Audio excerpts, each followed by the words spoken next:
ইসলাম আমাদেরকে দানের ব্যাপারে খুব বেশি উৎসাহিত করেছেন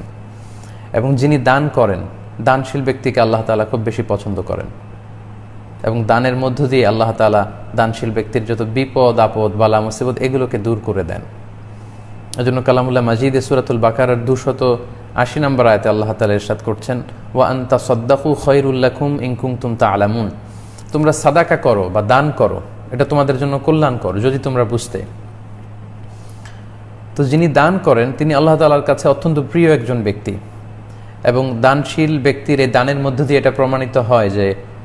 সে ব্যক্তি অন্যের ব্যথায় ব্যথিত হন, অন্যের কষ্টে তিনি কষ্ট পান, ফলে তিনি অন্যকে সাহায্য করতে চান, সাপোর্ট করতে চান, সাহায্যের হাত তিনি বাড়িয়ে দিতে চান। তো এজন্য দানশীল ব্যক্তিকে আল্লাহ তাআলা অত্যন্ত বেশি পছন্দ করেন। আমরা অনেক সময় মনে করি আমরা যদি ডোনেট করে দিই টাকা বা দান করে দিই তাহলে তো আমার টাকা কমে গেল, কিন্তু এটা ইসলামী দৃষ্টিভঙ্গির